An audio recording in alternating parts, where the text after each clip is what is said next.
दोस्तों, बहुत से साधक और साध्वी हमसे सवाल पूछते रहते हैं।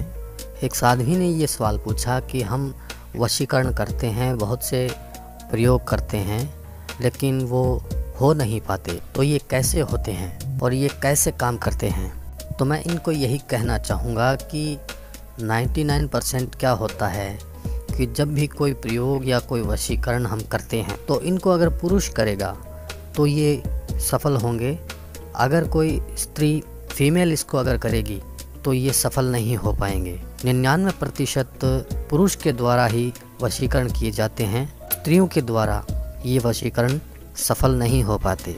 मेरे कहने का मतलब यह है कि अगर स्त्रियां ऐसे वशीकरण मंत्र या ऐसे उपाय करेंगी तो उनके द्वारा हमारा किया गया उपाय या प्रयोग सफल नहीं हो सकता। तो पुरुष अगर करेगा तो ही ये सफल हो पाएंगे, तभी ये काम करते हैं। हालांकि औरत से भी हो जाते हैं, लेकिन इसके लिए बहुत समय लगेगा, बहुत कुछ करना पड़ता है। तो ज़्यादातर क्या होता है कि जितने भी हम वशीकरण प्रयोग या मंत्र ऐसे करते हैं तो पुरुष को ही करने पड़ते हैं। मैं ये नहीं कहता कि आप न करें, आप ज़रूर प्रयोग करके देखें, ज़रूर एक बार ट्राई करके देखें। लेकिन हम हमेशा से सुनते आए हैं कि यह किसी पंडित से करवाया है, किसी सयानी से करवाया है, किसी मौलवी से करवाया है या किसी आघोरी से करवाया है। क्या कभी हमने ऐसा सुना है कि ये एक औरत से करवाया है? तो इस प्रकार के वशीकरण मंत्र या प्रयोग ज़्यादातर पुरुष ही करते हैं और उनके द्वारा ही ये ज़्यादा सफल हो पाते हैं। औरत के द्वारा वशीकरण करने से सफल क्यों नहीं हो पाते, इसके पीछे क्या कारण है? अगर मैं आपको कारण बताने लग जाऊंगा तो ये वीडियो हमारी छोटी पड़ जाएगी। बहुत से कारण होते हैं जिनके कारण औरत अगर ये प्रयोग करे तो सफल नहीं होते। तो मैं आपको यही कहूँगा कि पुरुष, लड़का, मर्द जाति में से अगर इनको करे तो ये बहुत ज़्यादा काम करते हैं। और अगर इनमें ब्राह्मण जाति का हो और ब्राह्मण अगर इसको कोई करे तो वो और भी ज़्यादा इसमें सफल हो पाते हैं। तो ज़्यादातर क्या है कि पुरुष प्रधान ही इसको अगर करे तो ही ये बहुत काम कर पाते हैं। और अगर स्त्रियां, औरत इसका प्रयोग करती हैं तो इसमें इतने ज़्यादा सफल नहीं हो पाती हैं। तो एक बात को तो आपने सुना ही होगा कि देवता जो हैं ब्राह्मण के भी अधीन हैं।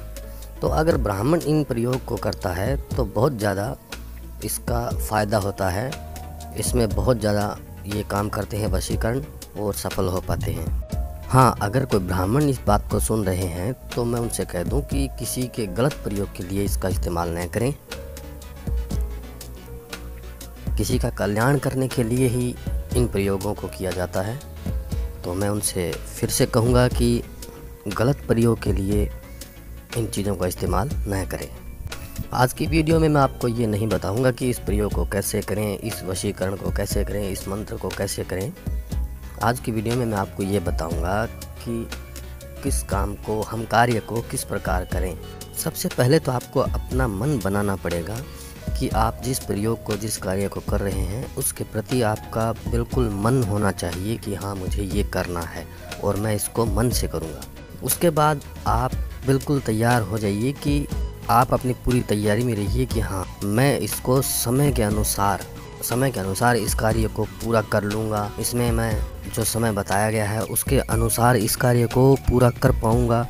मैं इसमें लापरवाही नहीं करूँगा, क्योंकि समय बहुत महत्वपूर्ण होता है इन चीज़ों में। जितना समय बताया गया है उसी समय के अनुरूप अगर आप इन प्रयोग को करते हैं तो आपको बहुत जल्दी इसका रिजल्ट मिलता है। तो आप समय का बिल्कुल ध्यान रखिए और समय के अनुसार ही इन कार्यों को कीजिए। दोस्तों, बहुत से लोग ऐसे होते हैं जिनका काम होता ही नहीं है, जिनका काम नहीं बनता है, और वो लाख कोशिश करें, चाहे जितने भी प्रयोग करें, फिर भी उनका काम किसी भी तरीके से नहीं हो पाता है। और बहुत से लोग ऐसे होते हैं कि जिनका काम एक बार में ही हो जाता है, चाहे वो गलत समय पर ही इसका प्रयोग कर लें, लेकिन उनका एक बार में ही कार्य हो जाता है। तो ऐसा क्यों होता है कि हमारे जो पूर्व जन्म के पाप या पुण्य हमने किए हैं उस चीज़ को लेके चलता है। और हम जो भी काम करते हैं तो ये हमारे पूर्व जन्म के हिसाब से किए गए पाप या पुण्य, उसके अकॉर्डिंग ही हमें इन प्रयोग का फल या असर हमें मिल पाता है। तो अगर आप प्रयास कर रहे हैं, ट्राई कर रहे हैं और आपका काम नहीं हो रहा है तो आप उस काम को छोड़ दीजिए, क्योंकि एक काम के पीछे आप मत लगे रहिए। जो काम होना है, जो आपको मिलना है, जो आपके भाग्य में लिखा है वो आपको मिल जाएगा।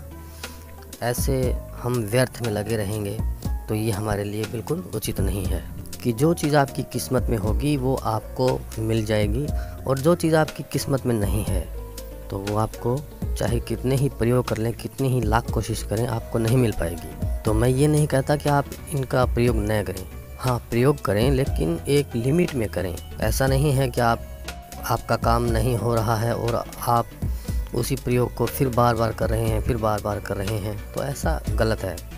तो एक बात मैं आपको बता दूं कि आप जब भी कोई प्रयोग करते हैं तो अगरबत्ती जलाना बंद कर दीजिए, क्योंकि जब आप अगरबत्ती जलाते हैं तो उसके साथ बांस भी जल जाता है, और जब बांस जल जाता है तो ये प्रयोग उल्टे असर करने शुरू कर देते हैं।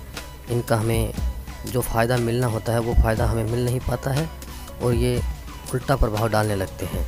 तो आप अगरबत्ती की जगह धूप या बहुत से आजकल साधन हैं जो हम पूजा या अनुष्ठान करते हैं, तो आप उन चीज़ों का प्रयोग कर सकते हैं।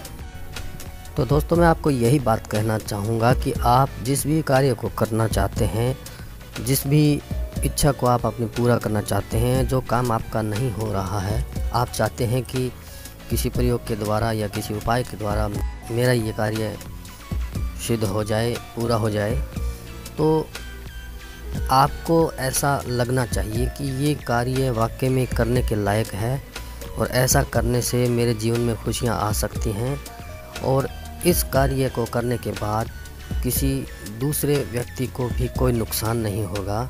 मेरे द्वारा किए गए कार्य से किसी और को कोई परेशानी नहीं होगी, और ये वाकई में सही है। और जिस कार्य को आप जब कर रहे हैं तो उसमें जो बताई गई विधि होती है उसके अकॉर्डिंग सही तरीके से, सही नियम के अनुसार आप कार्य को करते हैं तो आपको निश्चित ही सफलता मिलती है। उम्मीद करता हूँ कि आपको हमारी यह वीडियो पसंद आई होगी। प्लीज़ हमारे चैनल को सब्सक्राइब कीजिए। धन्यवाद।